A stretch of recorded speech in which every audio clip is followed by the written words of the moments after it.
Hello fellow YouTubers, LEGO BWC Stop Motioner here. Welcome to viewers new and old.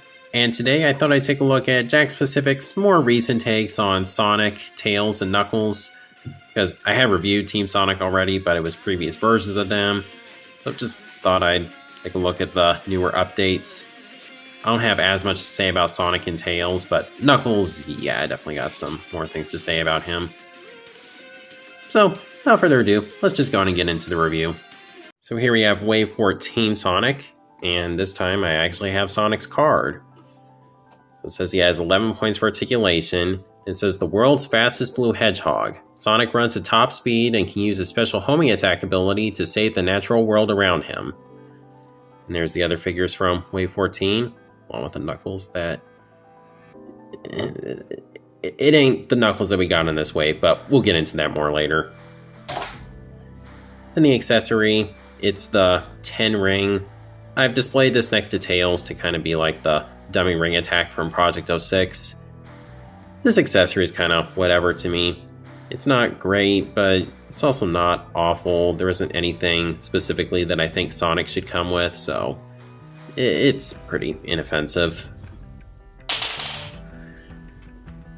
Now I mentioned in the collection video that I call this the Frontiers Sonic because they were definitely going for the Frontiers render, which is cool. Except unlike the Frontiers game model, he actually has properly sized quills, so that's nice.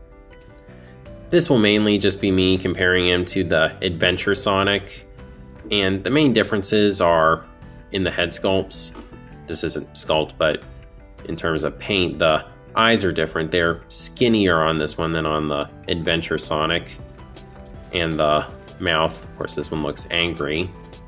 And the quills, it's not like the biggest difference, but when you see them side by side, you'll notice that the lower quills, they don't stick out to the side as much, and they're up maybe just a little bit higher, which is interesting.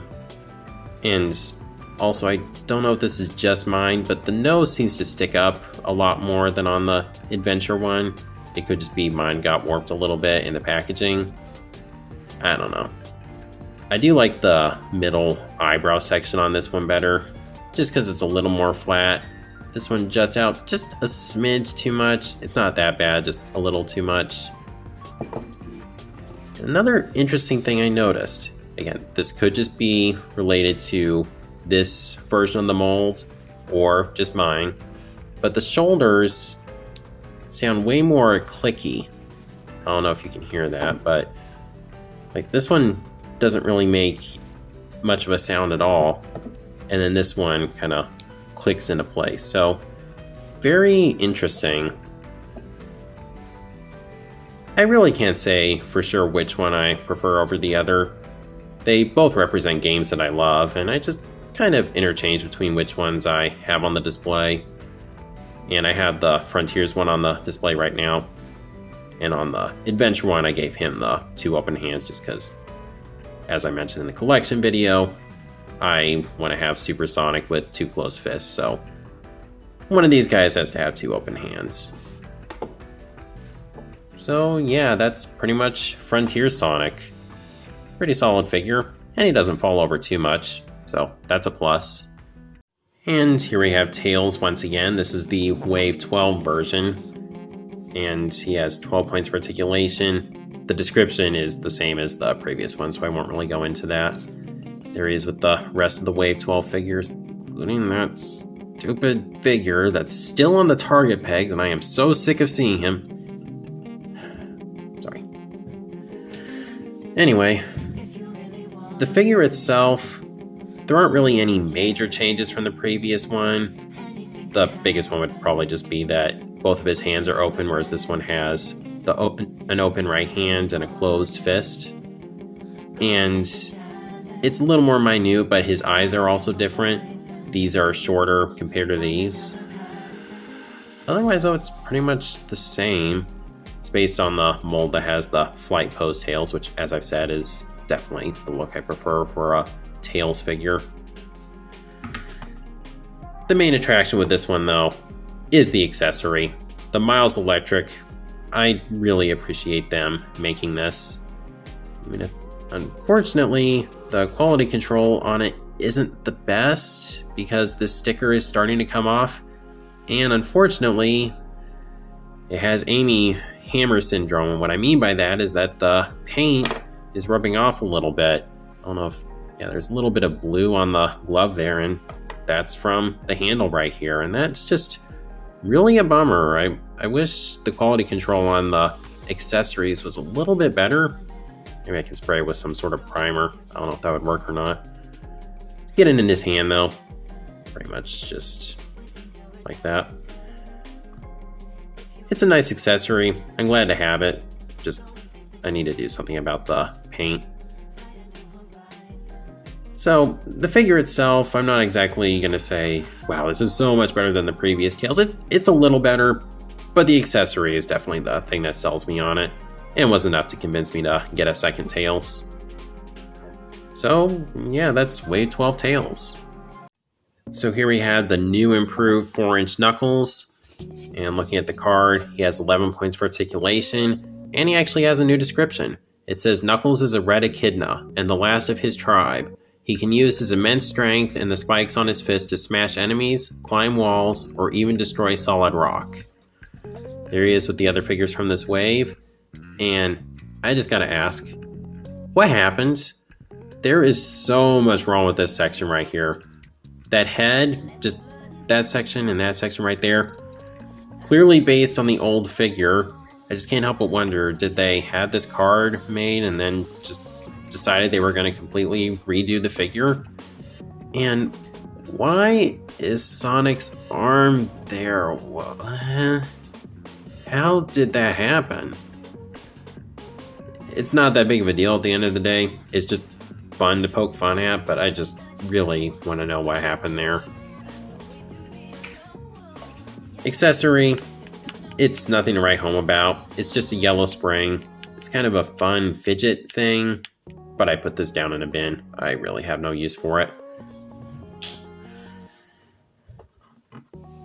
Now, sometimes when I look at a new version of a character, I'll look at the pluses and minuses. Sometimes there will be quite a few things that the old version does better. That really isn't the case here. New version is just good. It's gooder, for sure. There may be a couple things aesthetically, like the dreadlocks might look a little better on this guy if you're just going for accuracy, but just for having a functional action figure, the dreadlocks definitely work better on this one. And I never liked how this one just had that smile. It just looked kind of weird to me. The expression on this guy, I'd still prefer a closed mouth, looking a little more serious, but this is still way better. He has two closed fists, whereas this one had an open hand, and maybe that could be useful in some instances, but I definitely prefer Knuckles to have closed fists.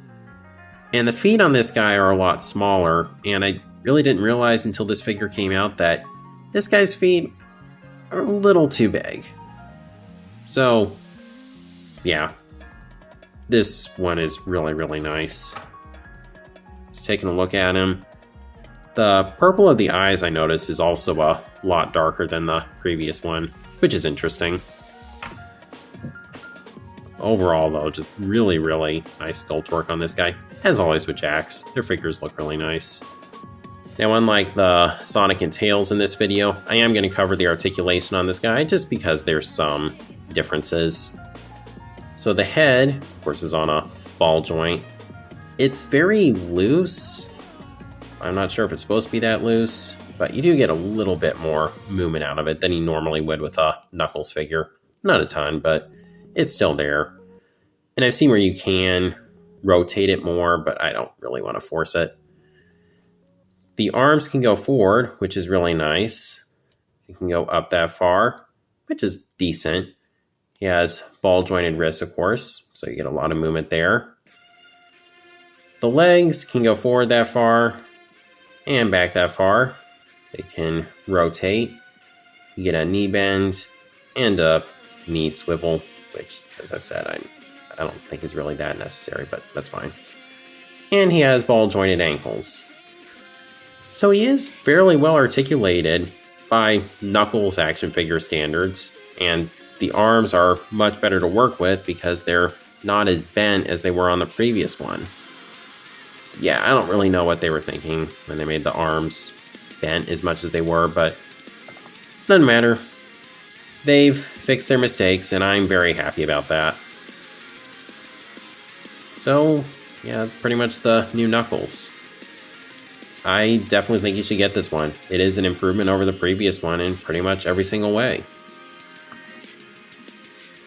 And I'd say that pretty much does it for my revisiting of Team Sonic. Now, in terms of if I think these variants are worth getting, I think it kind of varies. With this Sonic, it's really nice. I like seeing the Frontiers render in figure form. I wish Jakks did more game-specific Sonic variants with their figures, just since they re-release him all the time. But I don't know if I really would have gotten this figure if it wasn't for the fact that he just came with the Wave 14 lot that I bought on Big Bad Toy Store. If you do want to get him, though, there's quite a few ways you can get him, but the way I'd recommend, I see him fairly regularly at Walmart, so even though I don't recommend it very much, I'd say Walmart is your best bet if you want to get this guy. Again, he's a nice variant, I just don't know if I call him a must-have if you already have another Modern Sonic or multiple Modern Sonics. For Tails, well, I would say the figure itself is an improvement over the previous 4-inch Tails. I don't know if it does enough to justify getting him if you already have the previous one. However, the Miles Electric, yeah, I'd definitely say that makes it worth the purchase, even if the QC on the paint is a little crappy, which is a bummer. But I'd definitely say the Miles Electric makes it worth picking this figure up. If you do want to get him, I've seen him on eBay. He's like about $17 thereabouts. That's probably your best bet. Or you might find him at Target. I still see him floating around occasionally. And then, as I said already, this Knuckles, yes, 100% an improvement. I don't care if you had the previous one. Get this one. He is just better in pretty much every way. Only problem is getting a hold of him because you have a couple options. I haven't seen this guy in stores once, but you might luck out and find him. Wave 14 is still in stock on Big Bad Toy Store, but as I said previously, they seriously overpriced it, which is just ridiculous. If you want to get him on eBay, he's like in the $20 some range. So if you just want this figure, I wouldn't say getting all of Wave 14 is worth. I mean, if you don't have Blaze, I definitely think you should get Blaze and maybe consider getting the full wave. But if you just want Knuckles, just get him on eBay. That's the better option. Or see if you can luck out in finding him in stores. So, yeah, that's pretty much it for revisiting Team Sonic. This is pretty fun to do. I didn't know I would be doing this. I mean, maybe with Tails, but I didn't think we'd get a revised Knuckles, but I'm very glad that we did. So, that's pretty much going to do it for now. As always, let me know what you think down in the comments. And if you like this video, please be sure to like, share, subscribe, and God bless.